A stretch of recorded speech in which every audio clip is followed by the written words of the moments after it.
고린도전서 10장 1절부터 13절입니다. 형제들아, 나는 너희가 알지 못하기를 원하지 아니하노니 우리 조상들이 다 구름 아래에 있고 바다 가운데로 지나며 모세에게 속하여 다 구름과 바다에서 세례를 받고 다 같은 신령한 음식을 먹으며 다 같은 신령한 음료를 마셨으니 이는 그들을 따르는 신령한 반석으로부터 마셨으며 그 반석은 곧 그리스도시라. 그러나 그들의 다수를 하나님이 기뻐하지 아니하셨으므로 그들이 광야에서 멸망을 받았느니라. 이러한 일은 우리의 본보기가 되어 우리로 하여금 그들이 악을 즐겨한 것 같이 즐겨하는 자가 되지 않게 하려 함이니 그들 가운데 어떤 사람들과 같이 너희는 우상 숭배하는 자가 되지 말라. 기록된 바 백성이 앉아서 먹고 마시며 일어나서 뛰논다 함과 같으니라. 그들 중 어떤 사람들이 음행하다가 하루에 23,000명이 죽었나니 우리는 그들과 같이 음행하지 말자. 그들 가운데 어떤 사람들이 주를 시험하다가 뱀에게 멸망하였나니 우리는 그들과 같이 시험하지 말자. 그들 가운데 어떤 사람들이 원망하다가 멸망시키는 자에게 멸망하였나니 너희는 그들과 같이 원망하지 말라. 그들에게 일어난 이런 일은 본보기가 되고 또한 말세를 만난 우리를 깨우치기 위하여 기록되었느니라. 그런즉 선줄로 생각하는 자는 넘어질까 조심하라. 사람이 감당할 시험 밖에는 너희가 당한 것이 없나니 오직 하나님은 미쁘사 너희가 감당하지 못할 시험 당함을 허락하지 아니하시고 시험 당할 즈음에 또한 피할 길을 내사 너희로 능히 감당하게 하시느니라. 아멘. 오늘 말씀 고린도전서 10장 1절부터 13절입니다. 고린도전서 7장부터 15장은 고린도 교회가 제기한 각종 질문에 대한 바울의 목회적인 답변이 기록되어 있습니다. 그 가운데서도 8장부터 11장 1절까지는 고린도 교회가 제기한 두 번째 질문, 즉 우상에 드린 제물을 먹을 수 있느냐 먹지 못하느냐에 관한 문제와 관련된 답변입니다. 그 가운데서도 오늘 말씀 운동 경기자의 비유와 바울 자신의 모범 제시를 통한 절제 권면에 이은 자기들에게 주어진 특권을 남용하고 죄의 유혹에 너무도 쉽게 넘어갔다 멸망당한 이스라엘 출애굽 1세대의 경우를 예로 들어서 고린도 교회 성도들에게 자유와 특권을 남용하지 말라라고 경고한 사실입니다. 너희에게 자유가 주어졌으나 그것을 너무 너희 마음대로 사용하는 것을 하지 말아라. 남용하지 말아라. 오용하지 말아라. 다시 말하면 방종하지 말아라 라는 이야기입니다. 이런 경고를 준 내용입니다. 출애굽 당시 이스라엘 백성들 엄청난 하나님의 능력을 다 체험했습니다. 눈으로 다 보았습니다. 어느 누구도 누리지 못한 신령한 은혜를 누렸던 사람들입니다.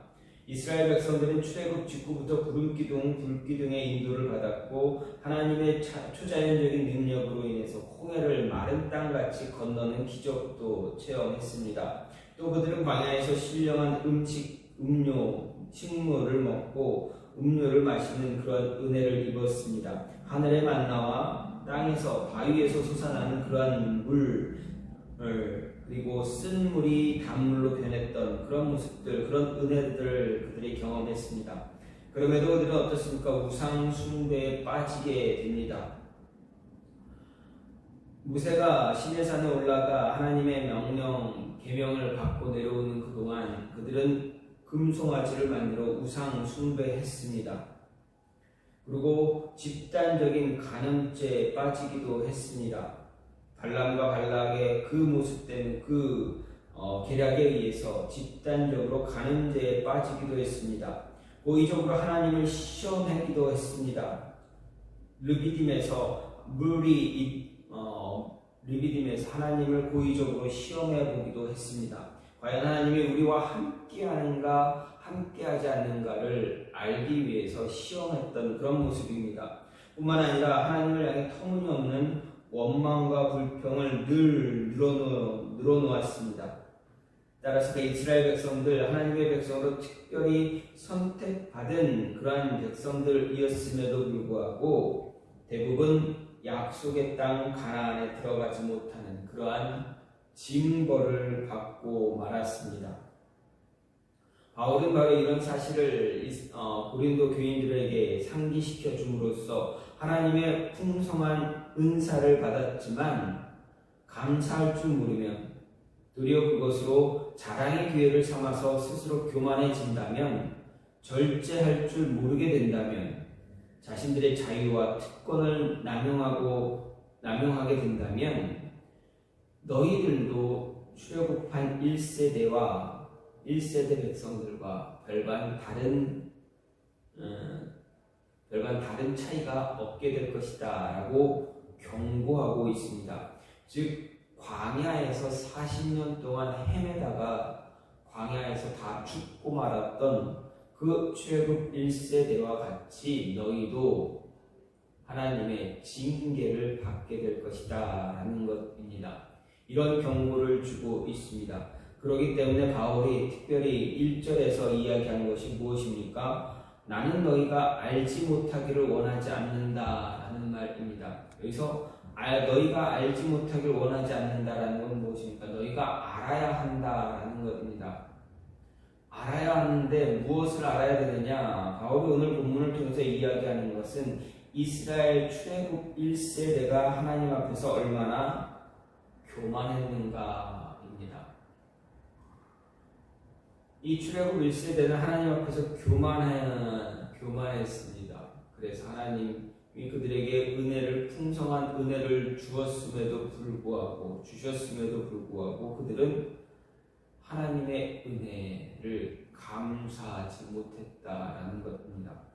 그러면 바울이 고린도 교인들에게 너희가 알아야 할 것, 너희가 이것은 알아야 한다라고 했던 것들 여러 가지가 있겠지만 오늘 말씀을 통해서 생각해 볼 수 있는 것은 먼저 하나님은 필요를 채우시는 분임을 알아야 한다라는 것입니다. 1절부터 4절 말씀은 우리는 하나님의 택한 백성을 향해 신실한 손길을 느낄 수가 있습니다. 하나님은 애굽에서 종살이하던 이스라엘을 택하셔서 자신의 백성으로 삼아 주셨습니다. 그리고 모세를 통해서 그들을 애굽에서 구원해 주셨습니다. 10가지 재앙과 홍해를 가르는 그런 이적으로 이스라엘을 애굽의 압제에서 완전히 해방시켜 주셨습니다. 이에 이스라엘 백성들 기쁨과 감격의 찬송을 하나님께 드렸습니다. 하지만 애굽의 압제에서 벗어났다고 해서 모든 일이 만사가 형통한 것 아니었습니다. 광야로 나오게 된 그들에게 당장 먹을 것, 마실 것이 다 떨어졌습니다. 이제 없습니다. 그들은 당장 굶어 죽을 판이었습니다. 하지만 하나님은 이스라엘 백성들을 자신이 구원해낸 이스라엘 백성이 광야에서 굶어 죽도록 그냥 방치하지 않으셨습니다. 내버려두지 않으셨습니다. 하나님은 그들에게 먹을 것과 마실 물을 주셨습니다. 하늘에 만나를 내리셨고 반석에서 물을 내셨습니다. 그뿐 아닙니다. 하나님은 이스라엘 백성들의 옷과 신이 헤어지지 않도록 하셨습니다.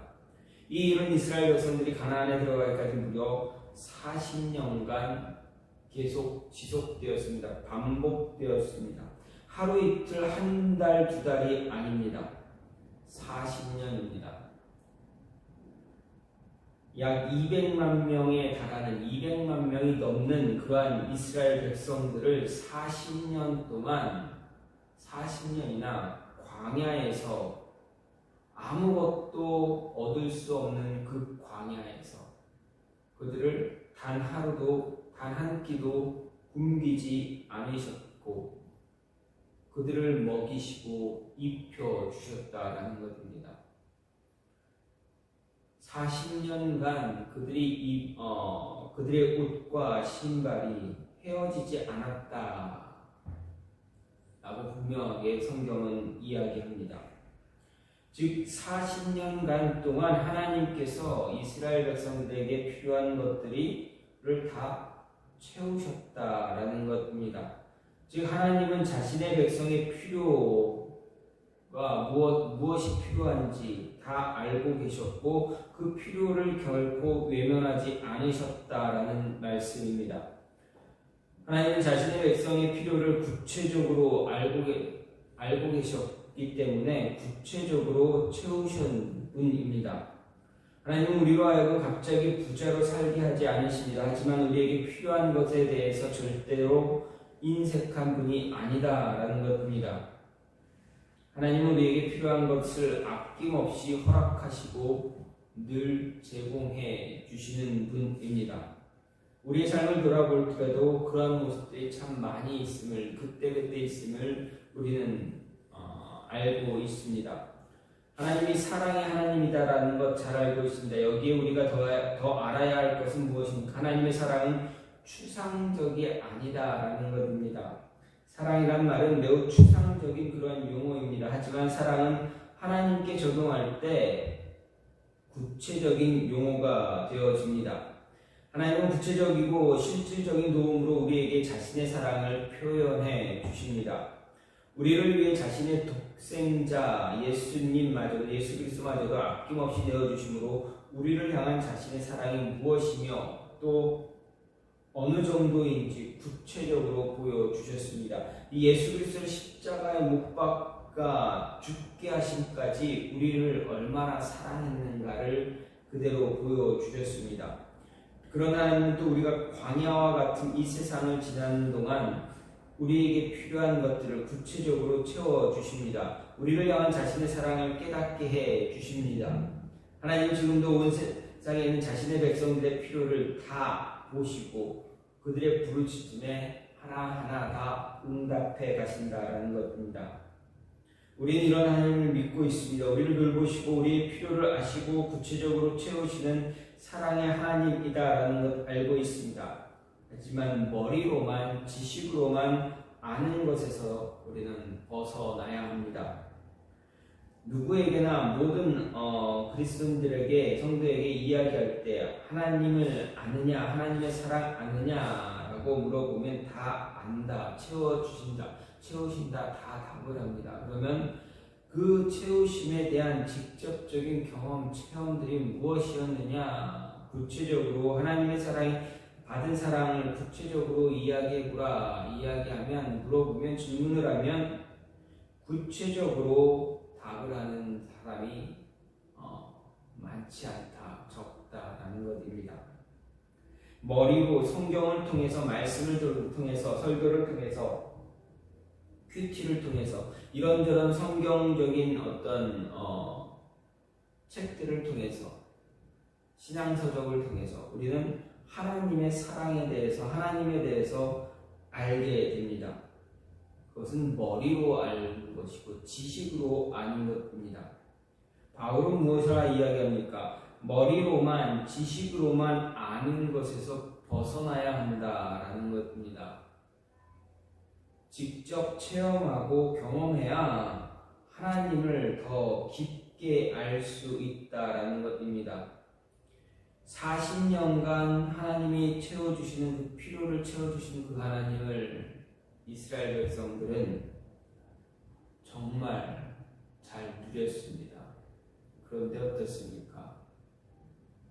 그렇게 몸소 경험하고 체험했음에도 불구하고 출애굽 1세대는 모조리 다 광야에서 죽었습니다.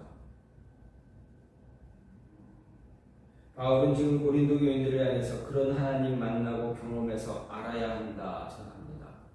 너희가 하나님이 너희를 얼마나 너희의 필요를 얼마나 채우시는가 알아야 한다. 이것을 경험으로 알고 몸으로 알고 체험으로 알게 되면 어떻게 됩니까? 하나님 버릴 수가 없습니다. 때로는 불평할 수도 있지만 원망할 수는 있지만 결코 하나님을 버릴 수 없다, 버리지 못한다라는 겁니다. 왜 그렇습니까? 또 채워주실 걸 알기 때문에 그렇습니다. 또 필요를 채우신다라는 걸 알기 때문에 하나님을 벗어날 수가 없다라는 것입니다. 바울은 고린도 교인들에게 분명하게 이야기합니다. 하나님이 어떤 분인가 너희는 알아야 한다. 알아야 한다. 가장 먼저 무엇을 알기 원하느냐? 너희의 너희 삶에 필요한 모든 것들, 필요한 것들을 그때 알맞게, 때에 따라 알맞게, 적당하게 채워주시는 그 하나님 너희가 알기 원한다 이야기합니다. 저와 여러분, 머리로만 지식으로만 이러한 하나님 아는 것이 아니라 정말 온몸으로 다 느끼며 체험할 수 있는 그런 모습이 있기를 간절히 소망합니다. 이런 하나님 알아서 이런 하나님과 늘 함께하고 동행할 수 있는 모습이 있기를 소망합니다. 또 한 가지는 무엇입니까? 너희가 순종함을 배워야 한다라는 것입니다. 바울은 고린도 교인들을 향해서 너희가 순종하는 마음, 순종하는 것, 그것을 배워야 한다 이야기합니다. 5절 말씀을 보면 저희가 광야에서 멸망을 받았다 말했습니다. 바울의 이 말은 출애굽한 이스라엘에 관한 이야기입니다. 당시 이스라엘 백성이 경험한 광야 생활, 단순히 가나안이라는 목적지로 향하는 그런 과정만이 아니었습니다. 만일 이스라엘의 광야 생활이 단순히 가나안으로 가는 그런 과정이었다면 이스라엘이 그처럼 오래도록 광야 생활할 필요가 없었습니다. 왜 그렇습니까? 애굽에서 가나안까지 그 거리는 아무리 오래 걸려도 걸어서 보름이면 갈 수 있는 그러한 거리였기 때문에 그렇습니다. 아무리 천천히 아무리 오랜 시간이 걸릴지라도 걸어서 보름이면 갈 수 있는 땅입니다. 애굽의 고센 땅에서 가나안 땅까지 들어가는데 그렇게 많은 시간이, 많은 날짜가 걸리지 않습니다. 그런데 이스라엘에게서 이 광야는 어떻습니까? 하나님이 누구인지 알아가야 하는 그러한 시간입니다. 그러한 곳입니다. 하나님께 그것은 무엇을 말합니까? 하나님께 순종하는 삶을 배우는 배움터다라는 것입니다. 이스라엘이 40년 동안 광야에서 방황해야 했던 이유는 하나님이 누구인지 알아야 했고, 그리고 하나님을 알아가는 그 순간순간을 통해서 하나님께 순종하는 삶을 배워야 했기 때문에 그렇습니다. 그래서 혹자는 이스라엘이 경험한 광야를 학교다라고 표현하기도 합니다. 그래서 광야학교라고도 합니다. 정말 이스라엘은 광야 40년 생활 동안 하나님이 어떤 분이라는 것, 하나님께 순종하는 생활을 배우게 되었습니다. 그들은 그런 광야 생활을 통해서 진정한 하나님의 백성이 된 이후에야 가나안 땅에 들어갈 수가 있었습니다. 그런데 광야를 지나는 것 비단 출애굽한 이스라엘뿐만이 아닙니다. 오늘 우리도 이 광야를 통과하고 있습니다. 우리도 이 광야에서 하나님께 순종하는 법을 배우고 있다는 것입니다. 그러면 우리에게 이 광야는 무엇입니까? 바로 우리가 살아가는 인생 전부입니다. 세상에서 살아가는 이 인생이 바로 우리에게 주어진 광야다. 이스라엘 백성들이 지나갔던 그 광야가 우리에게는 우리가 살아가는 이 삶의 현장, 우리의 인생이다라는 것입니다. 그렇습니다. 우리는 전 인생을 통해서 하나님을 알아가며 하나님께 순종하는 법을 배우게 됩니다. 우리는 예수님을 영접해 성도가 되는 그 순간 광야로 들어왔습니다. 그리고 인생이 맞춰질 그때야 비로소 광야의 길이 끝나게 되는 것입니다. 인생의 광야를 다 마치는 것입니다. 우리는 우리의 힘으로 이 인생의 광야를 거부할 수 없습니다. 그런 우리의 인생은 광야에서 생활과 같기에 예상하지 못했던 어려움도 겪게 됩니다. 목이 마를 때도 있고 굶주릴 때도 있습니다. 그리고 그래서 도망치고 싶을 때도 있습니다. 하지만 하나님은 광야를 통해서 우리에게 주시기 위한 것은 고통만이 있는 것이 아닙니다. 정말 하나님이 원하시는 것, 광야를 통해서 하나님 자신이 어떤 분인가를 가르치시는 것입니다. 고통의 순간마다 하나님 구원의 손길을 보여주십니다. 자신의 신실하심과 자신이 진정한 구원자 되고 있다라는 것을 가르쳐 주길 원하시고 가르치고 계신다라는 것입니다. 지금까지 우리가 걸어왔던 인생길에서 하나님은 우리에게, 저나 여러분에게 하나씩 하나님이 누구인가 가르쳐 주셨습니다. 그 하나씩 가르쳐 주시니까 그 하나가 1년이 걸릴 수도 있고 5년이 걸릴 수도 있고 10년이 걸릴 수도 있습니다. 어쨌든 하나님은 우리에게 인생 속에 들어와 계셔서 우리로 하여금 인생 광야를 걷게 하시면서 자신이 누구인가 알려주십니다.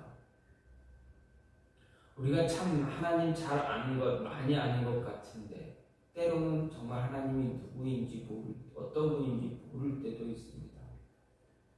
그 모든 것들은 내 시야, 내 생각에 갇혀 있을 때는 하나님이 누구인지 모릅니다. 어떤 분인지 알 수가 없습니다. 왜 그렇습니까?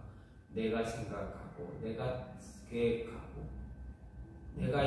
하나님은 이런 분이다. 내가 정의를 내리기 때문에 그렇습니다. 내 생각에. 그러다 보니 하나님을 알 수가 없게 됩니다. 이런 것들을 하나씩 깨닫게 하시는 과정이 우리의 인생입니다. 그래서 우리가 인생을 살아가는 동안 얼마나 힘들고 고통스러운지, 아니면 또 어떤 기쁨을 누렸는지 알게 됩니다. 그 모습들을 누리게 됩니다. 시간이 지나서야 이랬구나 라고 고백하게 되는 것입니다. 우리에게 하나님은 이것을 가르쳐 주십니다. 이 모습을, 이런 배움을 통해서 우리는 하나님께 순종해야 되는, 이래서 순종해야 되는구나, 이것도 순종해야 되는, 이것도 순종이구나, 이런 것까지도 순종해야 되는구나 라는 것을 알게 됩니다. 그렇습니다. 하나님은 어느 곳이든지 어느 때든지 우리가 하나님을 의지하는 사람이 되도록 하기 위해서 우리의 인생 가운데 고통과 시련을 허락하시는 분입니다. 괴로움을 주십니다. 사랑도 주십니다. 풍성함도 주십니다. 우리가 하나님과 교제하는 사람, 하나님을 따르는 사람, 예수님의 신실하심을 믿는 사람으로 변화시키기 위해서 우리에게 인생의 광야, 시련의 광야로 우리를 이끌어 가신다. 그 광야를 다 지나갈 때, 그 광야를 통해서 우리가 순종을 배울 때, 하나님을 진정으로 깨달아 알 때, 그때 하나님은 광야의 길을 마치게 하신다라는 것입니다. 광야는 우리 인생을 하나님의 말씀에 순종하는 참 제자가 되도록 훈련하는 것입니다. 누구도 이것을 부정할 수가 없습니다. 그렇기 때문에 우리는 이미 하나님을 배우는 광야의 길에 들어와 있다라는 것 잊지 말아야 합니다. 내 자신의 욕망을 억제하고 말씀에 순종함을 배우는 그런 광야, 그렇다고 우리가 이 광야로 홀로 다니는 것 아닙니다. 예수님이 우리와 늘 동행하고 계신다라는 것 잊지 말아야 합니다. 우리의 연약한 믿음을 단련시키기 위해서 이 광야 생활에 예수님은 우리의 보호자가 되시고 인도자가 되어주셔서 함께 동참하신다라는 것 잊지 말아야 합니다. 그래서 이런 하나님이, 이런 예수님이 나와 함께 하신, 동행하심으로 인해서 내가 그런 하나님께 순종해야 되는 것, 어디까지, 무엇을 어디까지 어떻게 순종해야 되는가 잘 배워나가야 한다라는 것입니다. 바울은 고린도 교인들을 향해서 이스라엘 백성들이 광야에서 순종하는 법, 하나님을 알아가는 법을 배웠던 것처럼 너희도 하나님이 주신 은혜를 통해서 하나님이 어떤 분인가 알고 하나님께 어떻게 순종해야 되는가 배워야 한다라고 이야기하고 있습니다. 저와 여러분에게도 동일하게 이야기합니다. 말씀을 통해서 우리의 삶을 통해서 하나님께 순종하는 것 배워가는, 그래서 순종하는 자, 하나님이 기뻐하는 자, 즐거워하는 자 되어지기를 간절히 소망합니다. 마지막으로 우리의 자유는 하나님을 위한 자유임을 배우라 이야기합니다. 알아야 한다 말합니다. 7절 말씀을 보면 너희는 우상 숭배하는 자가 되지 말라 이야기했습니다. 여기서 너희는 물론 출애굽을 한 이스라엘 백성들을 가리킵니다. 하나님은 애굽에서 종노릇 하던 이스라엘 백성들에게 은혜를 베풀어 종노릇에서 해방시켜 주시고 자유롭게 해 주셨습니다. 그런데 하나님은 이렇게 이스라엘에게 은혜를 베풀어 그들을 자유롭게 하신 것은 그들로 하여금 마음대로 살도록 하기 위한 것이 아니었습니다. 내가 너희를 자유롭게 해준 건 너희 마음대로 살라고 한 것이 아니다 라는 것입니다. 하나님이 이스라엘을 자기 백성으로 삼아 오직 하나님 자신만을 섬기도록 하기 위해 그들을 구원해주고 자유롭게 하셨다라는 것입니다. 즉 이스라엘 백성들의 누리는 그 자유는 하나님을 위한 자유였다라는 것입니다. 그렇기 때문에 이스라엘은 마땅히 하나님만 섬겨야 했습니다. 하지만 이스라엘은 광야에서 하나님 대신 우상을 섬겼고 먹고 마시고 뛰돌았습니다. 그래서 하나님 그들은 하나님의 심판을 받아 멸망할 수밖에 없었습니다. 저와 여러분은 오늘날 우리는 다 자유자입니다. 우리는 죄와 사망에서 해방된 자유자들입니다. 하나님은 죄에 얽매여 종노릇하며 신음하던 우리를 예수 그리스도의 보혈을 통해서 죄에서 해방시켜 주셨습니다. 즉 하나님은 우리에게 자유를 주시기 위해서 그 대가를 지불해 주셨습니다. 그 대가가 무엇입니까? 바로 하나님의 독생자 예수 그리스도 성자 하나님입니다. 따라서 우리가 그리스도 안에, 저와 여러분이 그리스도 안에 있다면 우리는 더 이상 나만을 위한 자유를 누려서는 안 된다라는 것입니다. 바로 하나님을 위한 자유를 행해야 한다. 하나님을 위한 자유임을 잊지 말아야 한다. 다시 말해서 하나님의 뜻을 이루어 가는데 하나님만을 위한 삶을 살아가는데 그 자유를 누릴 수 있다는 것입니다.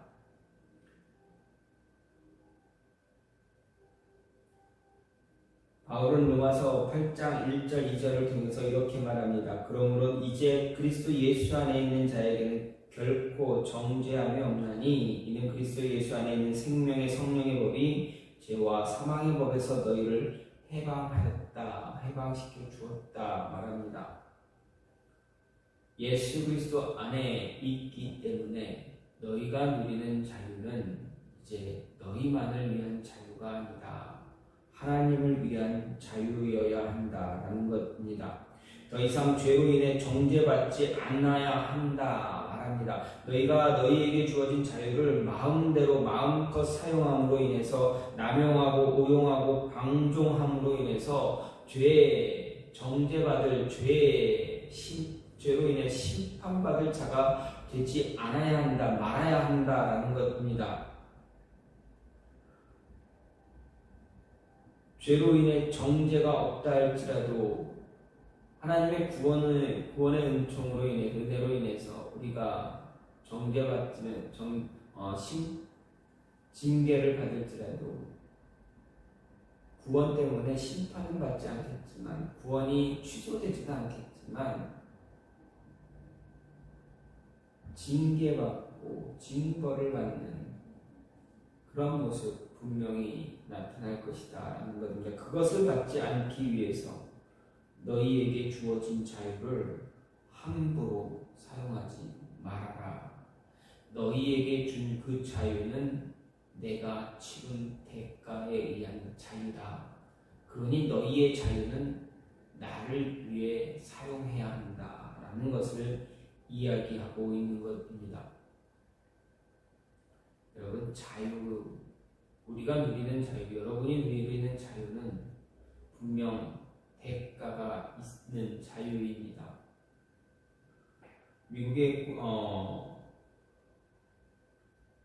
미국이 워싱턴에 가면, 워싱턴 DC에 가면 6.25 참전 용사를 기념하기 위한 그런 국립묘지가 있습니다.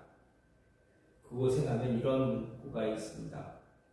Freedom is not free 라는 문구가 있습니다. 무슨 말입니까? 자유는 거저주는 것이 아니다. 이 문장을 그냥 직역하면 자유는 공짜가 아니다. Freedom, 자유는 is not free, 공짜가 아니다. 그냥 주어지는 것이 아니다. 그렇습니다. 어떻게 보면 6.25 참전 용사를 기념하기 위한 그런 국립묘지입니다. 그렇다면 우리나라의 6.25 때의 모습입니다. 지금 우리가 누리는 이 자유는 그때 이 나라를 위해 희생했던 세계 모든 온 세상의 젊은이들의 죽음이라는 대가를 치르고 얻은 자유입니다.